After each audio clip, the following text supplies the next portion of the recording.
വടക്കൻ കേരളത്തിലെ ദേവീക്ഷേത്രങ്ങളിൽ പൂരോത്സവം ആരംഭിച്ചു. ഈ വാർത്ത നിങ്ങൾക്കായി അവതരിപ്പിക്കുന്നത് Juju golden diamonds, central Bazar, Payyanur. വടക്കൻ കേരളത്തിലെ ദേവീക്ഷേത്രങ്ങളിൽ പൂരോത്സവം ആരംഭിച്ചു. ഐതിഹ്യവും ആചാരവും ഉൾക്കൊണ്ടാണ് ക്ഷേത്രങ്ങളിൽ പൂരാഘോഷം നടത്തുന്നത്. മലയോരത്തെ പുരാതന ഐവർ ക്ഷേത്രസ്ഥാനമായ ഏരിയം ശ്രീ പുലിയൂർക്കാളി ക്ഷേത്രത്തിൽ പൂവിടൽ ചടങ്ങ് തുടങ്ങി.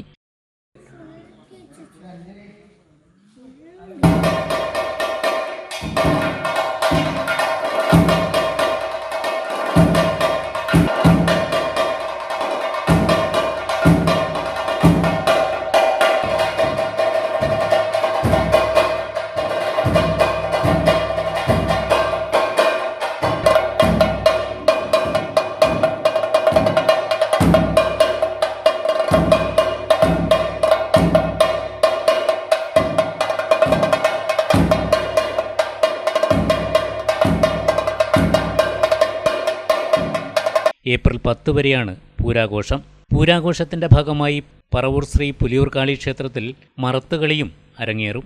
ഏപ്രിൽ 6 പറവൂർ ക്ഷേത്രത്തിലും ഏപ്രിൽ 10 വയൽക്കര ശ്രീ ഭഗവതി ക്ഷേത്രത്തിലുമാണ് മറത്തുകളി. പറവൂർ ക്ഷേത്രത്തെ പ്രതിനിധീകരിച്ച് കരിവള്ളൂർ സി രാജൻ പണിക്കറും വയൽക്കര ക്ഷേത്രത്തെ പ്രതിനിധീകരിച്ച് RV നകുലൻ പണിക്കരുമാണ് മറത്തുകളി നയിക്കുക. ഏപ്രിൽ 10 ക്ഷേത്രങ്ങളിൽ പൂരംകുളിയാഘോഷം. ശ്രീപരമേശ്വരന്റെ തപസ് മുടക്കിയ കാമദേവനെ പരമേശ്വരൻ തന്റെ രോഷാഗ്നിയാൽ ദഹിപ്പിച്ചു. കാമദേവ ദഹനത്തോടെ വസന്തം നഷ്ടപ്പെടുകയും കാമദേവ പത്നിയായ രതീദേവി ഭർത്താവിന്റെ പുനർജന്മത്തിനായി ശ്രീ പരമേശ്വരനെ പ്രാർത്ഥിക്കുകയും ചെയ്തു. വിഷ്ണുദേവന്റെ നിർദ്ദേശപ്രകാരം ദേവദാസികളായ 18 നാരിമാരോടൊപ്പം രതീദേവി ശ്രീപരമേശ്വരനെ സ്തുതിച്ച് വരം നേടിയ സന്ദർഭത്തെയാണ് പൂരോത്സവമായി ആഘോഷിക്കുന്നത്. കന്യകമാരായ പെൺകുട്ടികളാണ് ഇക്കാലത്ത് ക്ഷേത്രങ്ങളിൽ പൂവിടൽ കർമ്മം നിർവഹിക്കുക. ഇതിൻ്റെ ഭാഗമായി തന്നെയാണ് സാഹിത്യ വിജ്ഞാനവും വിനോദവും കായികക്ഷമതയും പ്രകടമാവുന്ന മറത്തുകളിയും അരങ്ങേറുക.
എന്റെ മകൻ അഭിക്ക് ദിവ്യയെ ഇഷ്ടമാണ്, ദിവ്യയ്ക്ക് അഭിയെയും.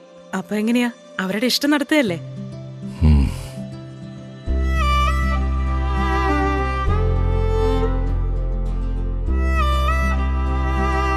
വിഷമായോ? എന്ത് വിഷമം? അവളുടെ സ്വപ്നം നടക്കട്ടെ. അച്ഛാ, കല്യാണ ദിവസം നല്ല ട്രെൻഡി ഓർണമെന്റ്സ് അണിഞ്ഞു വേണം എനിക്ക് ഒരുങ്ങാൻ.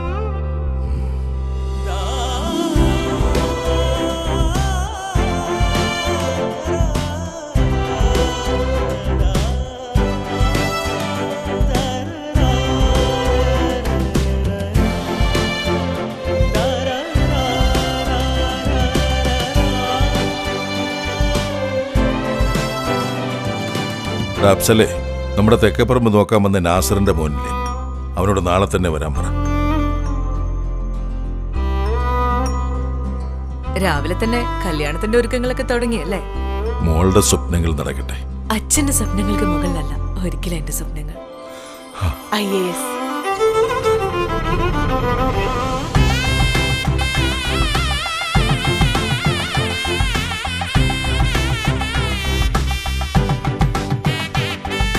പ്രിയപ്പെട്ടവരുടെ ഇഷ്ടങ്ങൾ നെഞ്ചോട് ചേർത്തവർ.